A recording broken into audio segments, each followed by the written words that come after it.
the Hall of Fame speech. First, I had a young producer working with me by the name of Jimmy Jacobs, and he looks great in a suit. Oh, wow. Yeah. And of course, he said, I'm supposed to ask this, Jim. Do you want any help with your speech? I said, Jimmy, I promise you, I will not say anything that will get you fired. And actually, I didn't have a speech written. I had bullet points because if I'd tried to read something, it looked like I was reading it. So I had bullet points to try to keep me on in order somehow, because at first they said, well, we like the induction speeches to go about 5 minutes.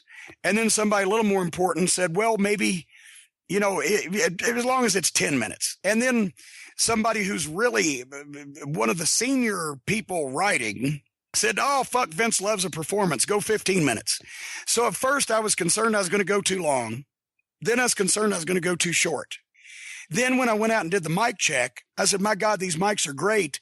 I don't have to yell or anything because, the sound is incredible. Then right as I'm about to go out, the audio guy comes up and says, which you may have heard of, we're having problems up in the general admission section with people hearing because they were pissed upstairs. That's why some things that you heard people say that you thought would get a bigger pop from the fans didn't get a bigger pop because they were lined up to customer service trying to get different seats where they could hear. So the audio guy comes up and says, you don't have to yell, but project. So fuck. First, I'm like, okay, I'm going to go too long. I'm going to go too short. No, I'm going to talk too soft. I'm going to talk too loud. What the fuck? So I just went out and did it. Once I got out there and I said, well, they're probably not going to fucking, bring somebody out to run me off the stage. I pretty much got this unless I majorly fuck up. So I'm just going to do what I was going to do. And I did. And I appreciate my Twitter blew up. When I got back to the hotel with the shitty Wi-Fi, by the way, I even bought the premium Wi-Fi. I had so many, literally thousands, where it gives you the number thousands. I couldn't read them all before they stacked up again. And when I tried to retweet or to answer people, the screen froze up.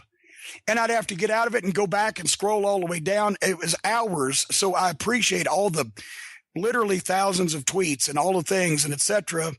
And that's why I was off Twitter for a couple of days, because it fried my fucking Twitter, and the internet was the shit in that hotel anyway. So, but it seems like all I wanted to do, it wasn't about me.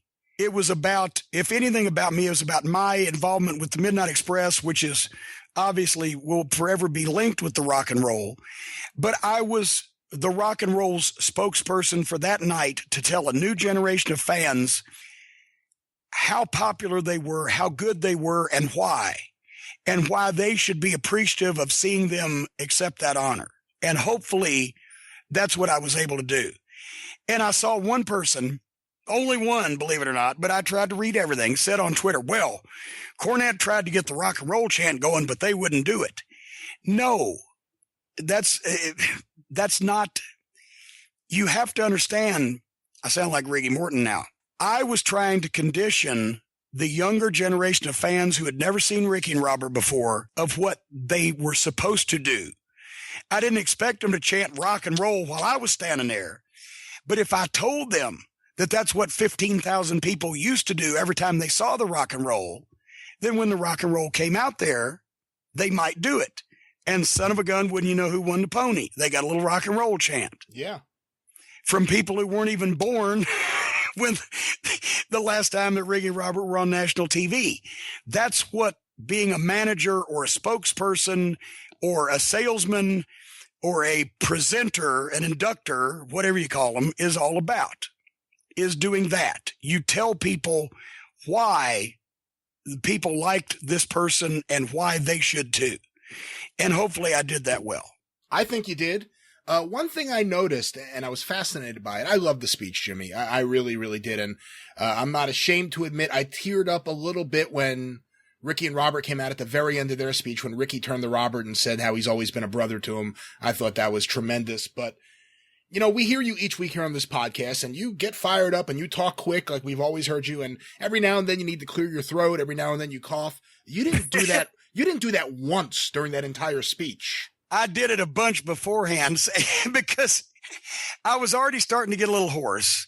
And, you know, I've done a lot of damage to my throat over the years, yelling in the buildings.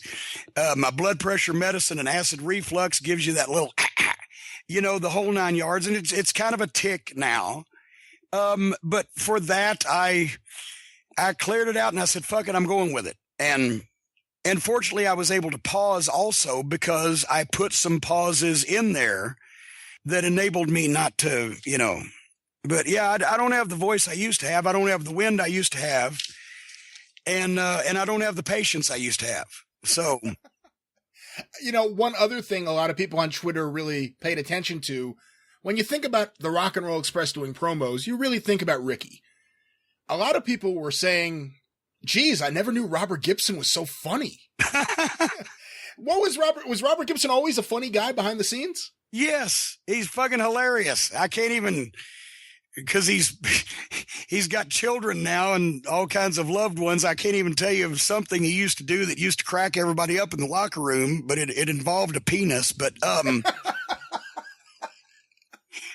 that's why I did manage to make mention of the fact that the spandex was especially flattering to Robert Gibson, who, if he'd have chosen another career, might have been used the last name of Holmes. But nevertheless, so it was a great night, but we got out of there at about 12:30 in the morning. And so by the time I got back to the hotel, it was after 1.